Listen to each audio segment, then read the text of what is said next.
terceirização. O que a gente quer trazer aqui, eu vou até falar de maneira rápida, para que no final eu possa passar a palavra para os companheiros e a gente trazer casos práticos, né? E a gente queria passar para vocês assim, um panorama geral de como a terceirização ela é uma ferramenta utilizada pela, digamos assim, ideologia neoliberal para que ela possa concretizar os seus anseios, tá? Não vamos entrar aqui nesse debate sobre a questão de neoliberalismo e tal, querer explicar esses detalhes, que vai levar muito tempo, mas eu vou trazer um pouquinho aqui desse histórico. Então, eu trouxe aqui esse slide, trazendo aqui, inclusive, não coloquei nos slides, mas assim, esse trabalho que eu fiz, juntamente com o pessoal, a gente tem como fonte o Ministério Público do Trabalho, a Câmara Legislativa, o Senado também, e também alguns livros que a gente usou, e também o Planalto na busca aí quando a gente cita alguma legislação, tá? Então trouxe aqui a terceirização no centro do capital. A terceirização ela é um fenômeno no âmbito da acumulação flexível, né?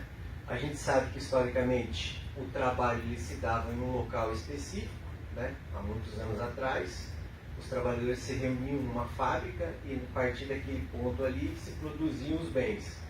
E com o particionamento, né, dessa fábrica, o trabalho terceirizado passou a ser uma ferramenta muito importante para o capital, para ele também poder flexibilizar o seu lucro. E o crescimento da terceirização, com a redução dos números de empregados diretos, e a gente vê isso na Petrobras, em qualquer outra empresa, é uma prova inequívoca, polivalente de precarização desses itens que estão escritos aí: saúde, emprego, trabalho, e também dos sindicatos. E por que colocamos aqui dos sindicatos? Porque essa pulverização de sindicatos é um fenômeno também que atrapalha a coletividade dos trabalhadores e das trabalhadoras.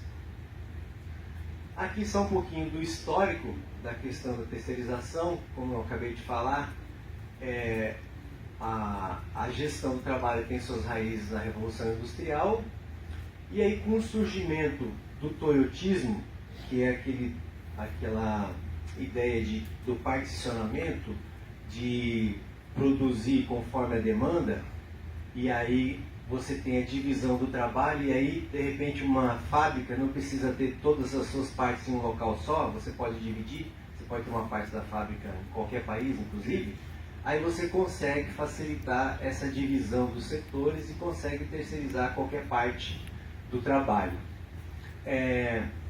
Então, juntamente com a mundialização do capital, a terceirização passou a ser uma forma preferida e eficiente de precarização do trabalho para o capital, que a defende como um símbolo de modernidade. Inclusive, a gente viu muito e vê esse discurso, né, dos capitalistas, de que precisa ser feita uma modernização. Inclusive, quando teve a reforma trabalhista, um dos discursos principais era que precisava ser feita a modernização do trabalho, por isso precisava, digamos assim, alterar a CLT, e isso criaria muito mais empregos. E o que se provou foi o contrário: o número de empregos diminuiu, e foi muito. E se precarizou muito o trabalho, né? No Brasil começou essa questão da terceirização no campo, no primeiro setor, e depois ele passou para a indústria. E a partir da década de 90, tem muitos trabalhos, muitos livros, dizendo que a terceirização chegou a virar uma epidemia no Brasil.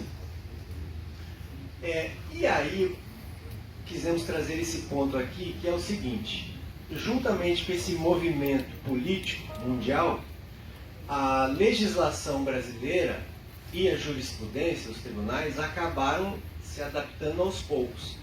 Então, lá atrás, até a década de 70, começo dos anos 80, era ilícita a terceirização. Só havia algumas exceções para que a terceirização ocorresse. Por exemplo, trabalho de transporte ou de segurança, né? Aí, com o passar do tempo, algumas legislações foram sendo criadas e foi aumentando o volume de tipos de trabalho que poderiam ser terceirizados. E os tribunais, principalmente do trabalho, passou a também fazer jurisprudência no sentido dessa permissão, né, que eu acabei de falar, que acabou virando uma epidemia. Então aqui, não vamos nos ater nos dados de números de súmula, etc.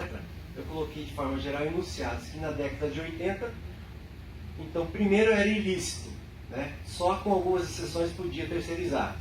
Depois veio esse enunciado aí na década de 80 dizendo que era ilegal a terceirização, salvo para o trabalho temporário e serviço de vigilância. Daí a jurisprudência se adaptou a essas duas exceções. Depois veio a década de 90, daí mudou o enunciado e acrescentou com o 331.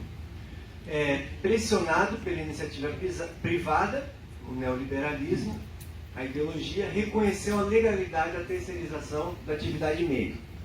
Aí essa pressão foi aumentando e aí aquelas exceções não precisou nem criar nenhuma nova lei para autorizar mais terceirização de atividades diferentes. O próprio Tribunal do Trabalho falou assim, ó, qualquer atividade meio é permitido a terceirização. E aí houve esse avanço. Depois vem essa súmula 331 aqui, só coloquei que ela manteve apenas dois elementos fundamentais, que era a proibição de terceirizar a atividade fim e a responsabilidade subsidiária da empresa que estava contratando. Então foi criado esse critério aqui para dar uma barrada na terceirização que ela vinha aumentando e muito. E aí, com a reforma trabalhista, o que aconteceu? Enfim, a atividade fim foi autorizada a terceirização. E a gente sabe que na Petrobras a gente tem até a operação que é terceirizada. E aqui eu queria colocar esse ponto, que é em relação à Petrobras. Veja, mesmo com os calotes de contratadas, com adoecimento e morte de pessoas terceirizadas, que todos nós sabemos, as contratantes ficam numa posição muito confortável sem assumir responsabilidades, pois o processo vai recair sobre as empresas terceirizadas. E aí, nesse momento, a Petrobras vai ficar sentada numa cadeira lá confortável. Isso quando ela vai assumir aquela culpa? Só se a empresa terceirizada não tiver condições nenhuma de ela arcar com aquele prejuízo que ela criou. Então ficou uma responsabilidade que não é mais que a gente chamava de solidária, é uma responsabilidade subsidiária. Então ficou muito confortável para a Petrobras, pode acontecer o que for, eu vou criar o critério aqui de contratar, terceiriza, e se der um problema na frente, para eu assumir qualquer responsabilidade, tem que ser provado que aquela empresa ali não consegue arcar com os custos da sua responsabilização. E aí, por fim, a terceirização não é só a principal forma de precarizar o trabalho, mas também de precarização econômica, social e política que acontece no mundo inteiro e no nosso país. E aí eu vou abrir aqui para a fala dos nossos companheiros e eu só vou entrar nesses slides, que é a questão, coloquei reticências aqui, dos exemplos do que acontece hoje no sistema Petrobras. Então vocês veem ali que tem alguns exemplos que nós vamos citar aqui, e eu queria citar um caso específico que eu participei, que foi nesse no quinto item ali, trabalho análogo à escravidão. E eu peguei esse dado no Ministério Público do Trabalho. A cada 10 trabalhadores resgatados, 9 são terceirizados, ou seja, não são empregados contratados diretamente, né? Esse é um dado que está lá no Ministério Público do Trabalho. O que aconteceu? Estava eu um dia tranquilo de trabalho, lá no litoral norte de São Paulo, e tocou o telefone e era um procurador do Ministério Público lá de São José dos Campos, dizendo que tinha recebido uma denúncia de que havia trabalho análogo à escravidão, e aí passou os dados para mim. Olha, eles estão numa casa, no bairro tal, endereço tal, eu queria que você, já que a gente tem uma relação boa, com o Ministério Público, que você verificasse para mim essa situação. Aí eu pensei, isso não é possível, né? Aí eu fui no endereço. Quando eu cheguei lá no endereço, qual era a cena, para vocês terem uma ideia? Tinham 3 ou 4 trabalhadores numa casa, e aí na porta ali tinha um advogado, um outro rapaz de uma mobiliária e o proprietário da casa. Que uma empresa contratada tinha trazido aqueles empregados do norte para trabalhar numa obra no Planalto de São Paulo, transferiram ele para uma obra ali em São Sebastião, E aí já estava 1 mês e meio que esses empregados estavam sem receber salário e nem alimentação que eles compravam lá no mercado para poder se alimentar. E a empresa há 3 meses não pagava o aluguel daquela casa, então estava lá o advogado, mais o pessoal do imobiliário para tirar aquele pessoal da casa.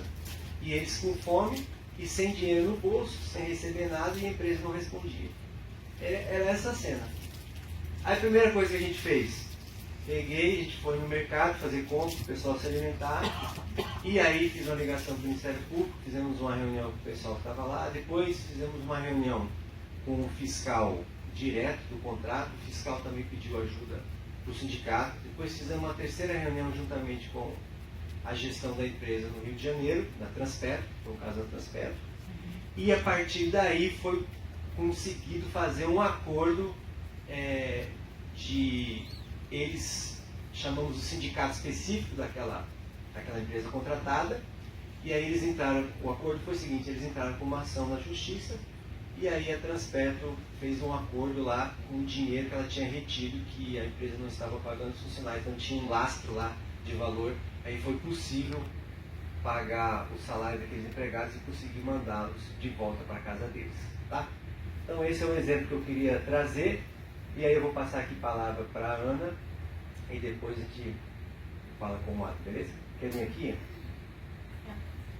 Não, então, para não ficar na frente, né? Acho que primeiro, a gente sempre fala isso, né?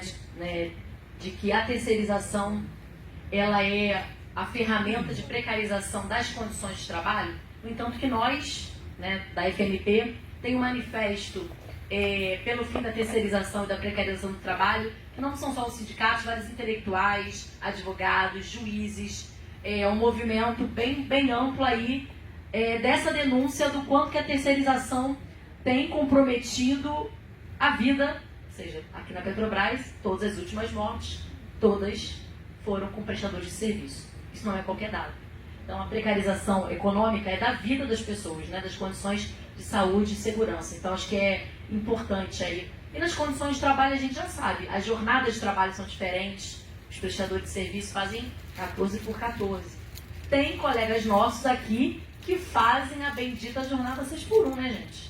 As meninas da limpeza vêm trabalhar, inclusive, sábado. Isso dentro da Petrobras. Então, acho que... E eu sou assistente social, trabalho 30 horas trabalhando, né? Não, você trabalha mais. Gerente, né? Não, agora não, com sindicato não, mas olha as diferenças, acho que é importante que isso se concretiza sobre o corpo e as mentes dos trabalhadores terceirizados. Então, um pouco do que a gente tem pensado. Então, esse trabalho que a gente quer fazer aqui é um pouco para diminuir, a gente sabe que não vai pensar em mecanismos para que essa situação tão de morte mesmo dos trabalhadores, da situação de vida, diminua um pouco. Acho que não tem como... A nossa proposta, inclusive, de plano de cargos, que a gente vai entrar daqui a pouco, né, em negociação, é que esses cargos sejam todos primerizados. Essa é a batalha que o movimento sindical tem feito aí, né? É isso que a gente vai... Enfim, em relação aos exemplos, a gente tem, inclusive aqui de manhã, a gente trouxe o exemplo da MIP, da Guardiangel, que já saiu, os trabalhadores aí, vou até ver como é que está a situação, os trabalhadores da MIP em vários lugares do Brasil, sem salário, sem possibilidade de fazer ASO, porque a empresa até deu calote na empresa que faz o ASO. Essa é a situação, assim, dos trabalhadores terceirizados, numa situação específica. Apesar de ter muitos contratos, o companheiro trouxe aqui, nós temos quantos mil contratos, você falou? 20 mil. 20 mil? Não, quantos contratos? 6 mil? Quantos? 9 mil contratos, né? Mas esses contratos, isso é só aqui, né? Cada dia é uma gata em vários lugares, acho que é importante a gente... E o que a gente tem percebido é que nos últimos períodos, como o companheiro da FUP trouxe, tem piorado. Essa é a situação, né? Então, a gente tem momentos ruins, esse é um momento bem ruim, que tem a ver com resquício aí desses contratos antigos, assim, acho que a gente poderia, inclusive, pensar por que tem acontecido mais aí nesse último momento. E aí, o que a gente pensou, assim, trazer alguns exemplos, né? Já falei a questão da MIP, a questão da Guardiangel, no fórum que a gente fez sobre violência sexual, um exemplo que a gente sempre fala é como que a situação de trabalho tem impacto em tudo, né? Aquela situação horrível que teve lá no CENPES, quando a gente foi conversar com os trabalhadores, elas achavam que a gente não ligava para elas, porque a gente nem come no mesmo lugar que elas. A relação está cada vez mais separada, principalmente nas atividades, não só da limpeza, mas nas atividades de obra, uma separação enorme entre os trabalhadores diretos e os terceirizados. Inclusive nas relações mesmo, de conversar, né, de ter noção do que as pessoas passam. Eu acho que a gente... Esse posto tem a ver com as condições de vida, de trabalho, salariais. Então, acho que toda essa discussão que a gente tem feito aqui, não só da segurança alimentar, mas do salário justo, vai ter um impacto gigantesco em todas as outras formas de vida, né, desses trabalhadores. E o que a gente tem, eu sou da saúde, né, sou assistente social, trabalho no serviço de saúde desde que entrei aqui em 2006. E o que a gente tem conversado muito sobre essa questão de segurança é sobre a terceirização do SMS, né? Se a gente entende o SMS como um valor, o quanto que várias atividades precisam estar sob a gestão direta da Petrobras. Acho que esse é um outro tema que, inclusive, a gente tem trabalhado aí no GT, que eu acho que não seria o espaço aqui para a gente trabalhar, mas acho que é um ponto importante aí. E o Adriano fez um estudo legal, né? Vai apresentar aí para vocês. É isso aí. Bom dia, pessoal. Tá me ouvindo ok? Acho que eu vou precisar me apresentar primeiro, né? Eu sou Adam Suzuki, eu sou do Sindicato de São José dos Campos, sou um homem cis hétero, cabelo e barba desgrenhada, óculos preto, sou de baixa estatura, sou um homem amarelo. Estou de verde, camiseta verde e calça e sapato caqui. Bom, vamos lá, começar. Eu já peço desculpas para pesar um pouquinho o tema, mas é que eu acho que tem urgência a gente falar sobre isso, principalmente para você, e para a Tiana que estava aqui, acho que é interessante. A gente caracterizar a situação e dar nome adequado. A gente fez um estudo na Revap, nos últimos 2 anos pela CIPA. A gente fez um trabalho de relato de conversa em rodas com empresas contratadas a partir da CIPA. E os relatos a gente abriu para eles falarem o que quisessem num espaço de confiança, num espaço seguro. E os relatos vieram no sentido de vários problemas de infraestrutura para eles. E a gente analisando um pouquinho mais de perto e comparando estruturas, a gente chegou à conclusão que aquilo é segregação. Não é sobre infraestrutura, é sobre apartheid. Eu acho que a palavra é essa. A gente tem que dar nome correto para as coisas. O que a gente vive é um apartheid entre primeirizados e terceirizados.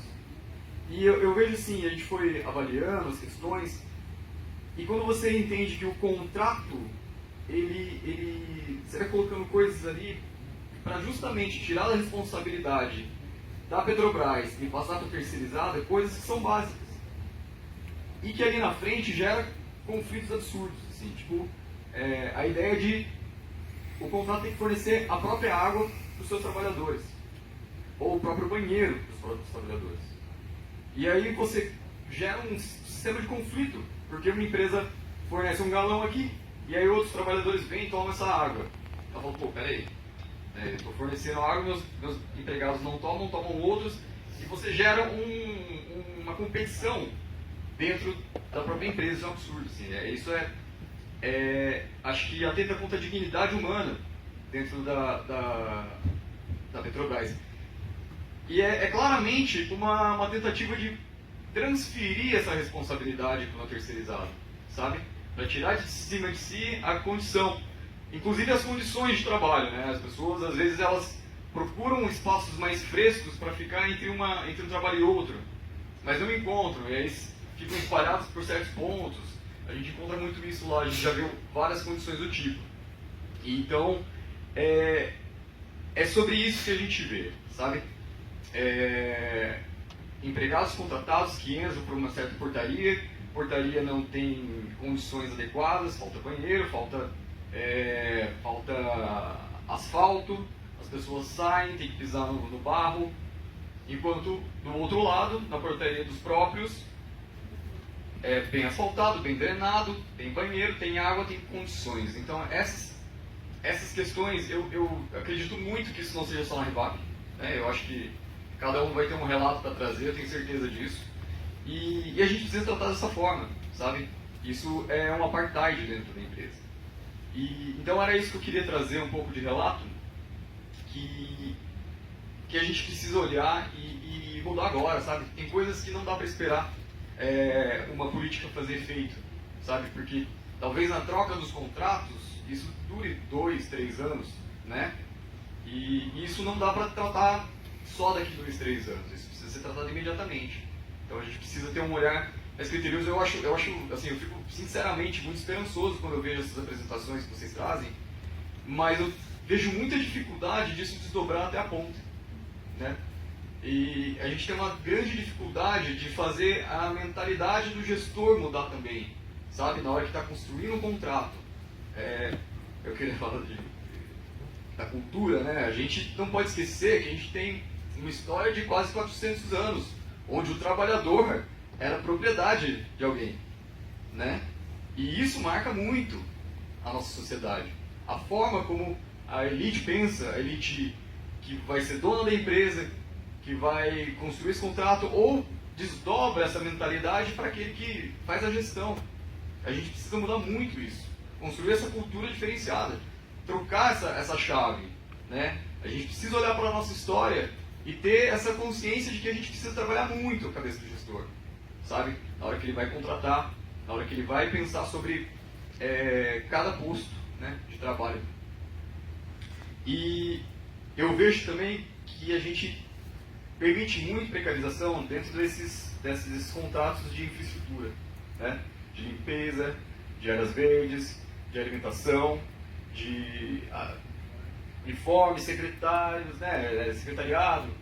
E isso se desdobra nessas visões racistas, machistas, né? Que você vê que, via de regra, tem um grande contingente de mulheres nesses lugares, nessas posições, né? Então, assim, essa visão precisa desdobrar, e desdobrar já, assim. Eu queria trazer essa angústia e essa demanda de que tem que ser agora, né? Até porque a gente tem um tempo limitado, né? E a gente precisa ver isso. Então é isso que eu queria trazer, essa necessidade de trabalho imediato. A gente precisa descer até a base de forma imediata. Inclusive a gente construiu um relatório, inclusive eu passei esse relatório para a dirigência que veio a Revap e tal. Então, a gente precisa desdobrar isso, tá bom? É isso que eu queria dizer.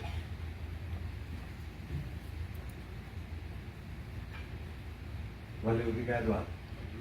E aí, para encerrar aqui a nossa apresentação, falar que já foi dito aqui, até com uma pergunta da Sibeli anteriormente, mas eu queria relatar que nos últimos meses, lá no Litoral Paulista, nós tivemos 4 empregadas mulheres terceirizadas que foram demitidas, porque elas usaram o canal da ouvidoria para fazer a denúncia. Primeiro teve uma palestra da Petrobras dizendo: use o canal para denunciar. Terminou a palestra, essas mulheres foram lá e usaram o canal. Aí o que aconteceu na sequência? A Petrobras recebeu as denúncias e depois passou, que era denúncia de contratado para contratado. E aí passou a denúncia para a empresa. O que deve ter acontecido? O dono da empresa deve ser o dono, o gerente, o do SMS, deve ser fazer tudo. O cara recebeu, deve ter olhado lá, falou assim: pô, essa mulher aqui está reclamando do cara, mas o cara que toca a obra para mim, entre ela e ele, vai ficar ele. Então deve ser algo do tipo assim. E a gente tem que ter um plano de ação para tentar resolver isso, porque eu acho que de repente isso pode virar até uma epidemia e aí estragar toda essa questão da ouvidoria e as pessoas desacreditarem no canal de ouvidoria, tá? Última informação que eu queria trazer é o seguinte, sobre as CIPAs, né? A gente sabe que existe a questão da obrigação ou não de ter as CIPAs, as regras, né? Porém, eu acho que seria um caminho interessante a obrigatoriedade das CIPAs não importa qual é a empresa contratada e quantos empregados ela tem. Existir a CIPA e essa CIPA ser totalmente integrada à CIPA do sistema Petrobras, que eu acho que seria um canal importante de chegada de informações de condições de trabalho.